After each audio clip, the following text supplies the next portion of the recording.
Brian Baker here with Hunt Fish Camp. This is my Smitty sled. I'm gonna show you how to build this so you can pack this up, throw this in a car, truck, whatever. Take it wherever you need to go. Super cheap, doesn't cost much at all. Easy to build. Probably took me an hour total.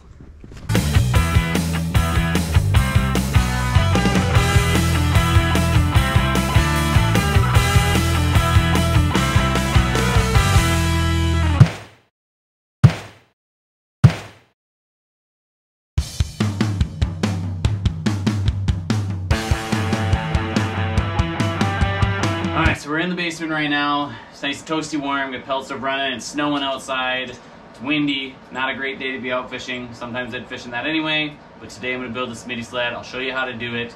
I'll time lapse a bunch of things, speed some things up, but I'll let you know exactly how long it takes me to do this as well. Most of the materials, I built one not too long ago and I had most of the things laying around. In this case, I bought all the things. I'll let you know exactly what it cost.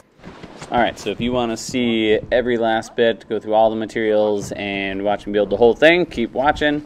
If you want to just jump to the end and see what I actually create, and then I test it in the yard, not with a poundage test, but just pulling it around, loading it down, and see how it does out in some deep snow, you can jump ahead. So I'll put those up here, I'll tag them in the video so it's a little easier for you to find. Enjoy! Here's what you need. So I need some 1-inch PVC.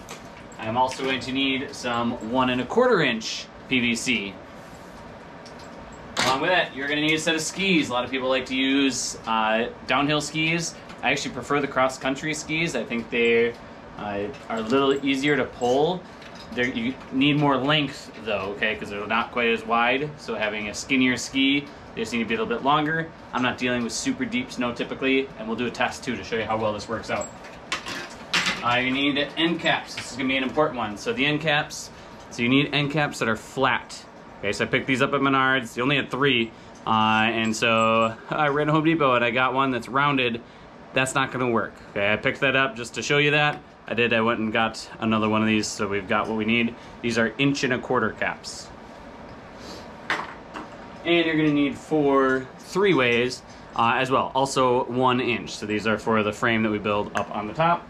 And things that we've got, so we're going to need a screwdriver for taking some things apart. We're going to glue a couple things together. In my original one, I actually didn't glue anything, but I'll talk about which parts. I'm only going to glue a couple things because I want this to be able to come apart really easily if I want. And I've got the drill and a couple of drill bits that I can use if I want to as well. Okay, let's get going. Step 1. We've got to get these bindings off. I'm actually going to reuse the screws on here. So let's get that done. I probably could use my power drill, but this is almost just as easy. Step 2 is to pre-drill the end caps. I'm using a 7/32 drill bit to do this.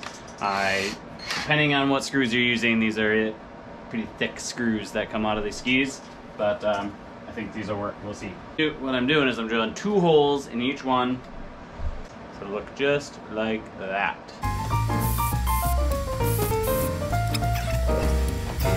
Okay, next step, we need to get these attached to the skis.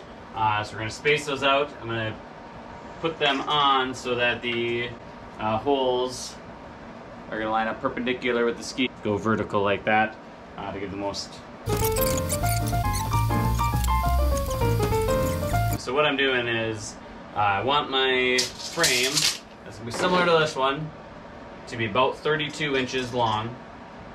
I feel that'll give me a nice amount of support for what I need, and I just want to have it evenly spaced on the ski so it's not overloading the back or the front. I could maybe push it back just a hair, have a little more ski sticking out the front, but in this case, this works. So I'm going 32 inches back, and I'm going to drill not all the way through the ski, but I'm going to just do it about halfway through what I've got. The ski's about 1/2 inch thick at this point. So that one is ready to go. Now you might as well actually put that in right away. Prove it!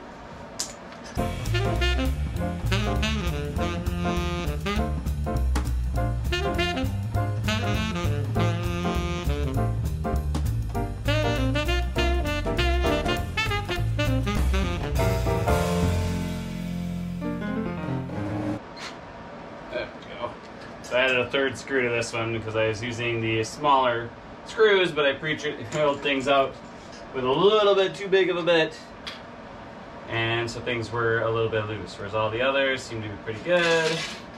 I may throw an extra screw in each of these actually, just for good measure. Let's do it. Let's add a third screw. I like how it worked on that one. I've got plenty of screws. This will go real fast. Here we go. So this is what each one looks like. Okay. Looks like that. So I've got 3 screws in each one. And it's ready. So now we need to determine how tall we want this to be. Now, on my very first one I had built, I wanted it to be about 12 inches tall. So I cut my pieces to be 12 inches, and it sat up really, really high. Now we can see in this one, so yeah, what I did eventually is I ended up cutting it down, so now it's only about 7 inches tall. The snow I get here, like even with a foot of snow, 7 inches, the skis are sitting up on top of the snow, so it is more than I need. If I have more than a foot of snow, it's not likely that I'm going to be walking through it. Unless I'm walking down some path or something anyway, taking a snowmobile, something like that, which then I would just pull the shack. So no big deal there. 2 things that'll be helpful. So I've got a PVC cutter, super nice, worth buying it. I've used this a lot for a lot of things, or you can use a simple little hacksaw to cut these. I'm gonna use the PVC cutter though, way easier to do. So we're gonna go with 4.5 inches, maybe I'll go with 4 3/4 here actually. 1, 2, 3. There we go. That's all I need for that 1.25 inches, these 4 little pieces. And now here's the deal. I could glue these on, but I'm not going to, because let's say we do get a lot of snow and I really want to be able to go out and I want to pull through deeper snow, or I just decide I need it to be taller, I can cut new ones of these and have taller ones. Or if I decide it can be shorter, I can cut shorter ones. Either way, won't matter. I'm just pressure fitting those in here. I don't even have to have them perfectly tight right now, because once I build the next part, things will slide in and it'll push them down to where they need to be. We need to cut our 1-inch PVC, so 4.5 inches tall. So I need 4.5 inches, but then there's also going to be about 1/2 inch, I believe. Better double check. Oh, it's gonna be more than that. 1 inch. So it's gonna fit into here about 1 inch. So 4.5 inches. That means these need to be 5.5 inches for the little short leg pieces. So I'm gonna cut 4 5.5 inch leg pieces.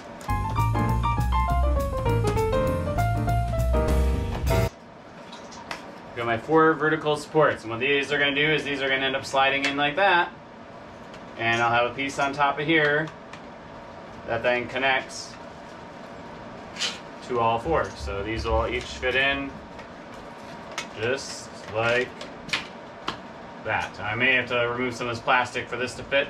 Again, this is not something that's getting glued, so having this extra junk on here, totally fine. 25.25 plus 1 inch plus 1 inch, so we're 27.25 is what I need for my full length.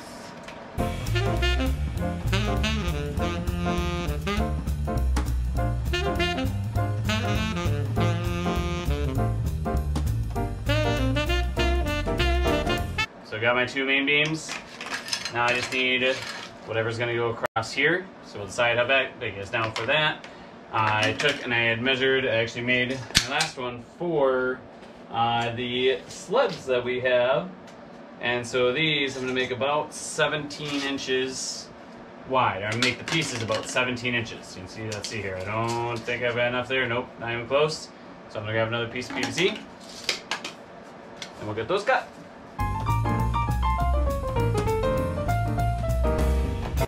It is basically built at this point. Now it's just the fun part, just putting things together. So I'm gonna rough fit everything and then I'll decide if I want to glue it.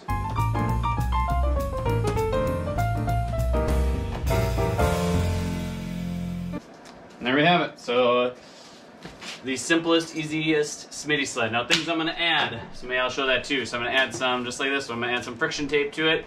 Otherwise, I just set my shanty on here and it slides off really easy with the friction tape. It doesn't. I can go up and down slight slopes. I'm gonna drill holes right up in the tips of the skis, and I'll add my rope. Some people add an eyelet there to attach to, but I just attach the rope directly through there. It works pretty well.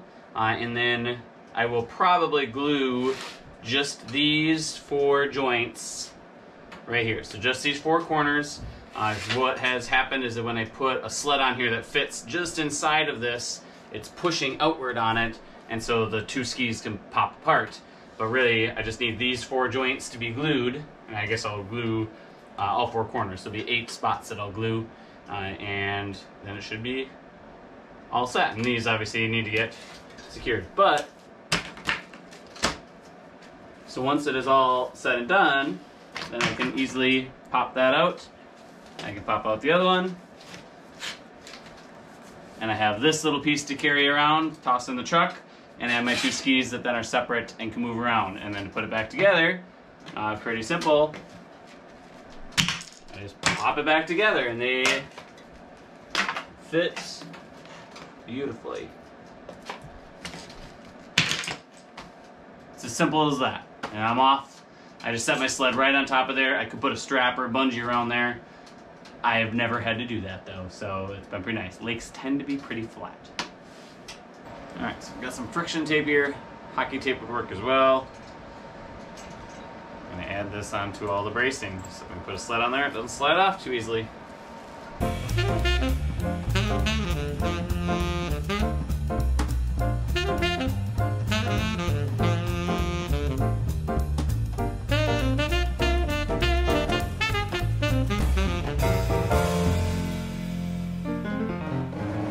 The part that I'm pulling to be out underneath the ski. So I'm gonna I could tie a knot on top to pull on. I'm actually gonna loop it around.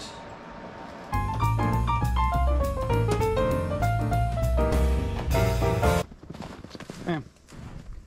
And here we go. So this is the whole thing. PVC. Take it for a quick little walk with no weight on it. Maybe I'll add some weight to it. Alright, so obviously with no weight on there, it's real easy to pull. Oh man. Let's try this instead. There we go. We've got almost a foot of snow. Now while you can see this, we'll take a look at those tracks. This is probably weighs 30 to 40 pounds, and then we're sinking in maybe 2 or 3 inches, probably 2 inches-ish is all. So it really, even with the cross-country skis, which are narrow, they have decent length to them, it's not sinking in all that far. 3 cinder blocks plus my big block. We're seeing how far this sinks in. We'll take a measurement. So with all the weight on there, we're sinking about 4.5 inches in our foot of snow. Really, maybe more like 10 inches of snow where I'm testing right now. Pull you out, we'll take you for a little walk. A lot of weight on there right now. Welcome to my backyard. Now there's a lot more weight than I normally put on there. My shack and everything, but works pretty well. Final product. I like it. It's nice. We end up with above the snow, about 9 inches high is where it ends out. If you want to build one, it's easy. And when it goes to put it in the back of my truck, pop this guy right off, carry that, throw that wherever, and these guys, throw that wherever too. Packs right down, weighs practically nothing. I love it.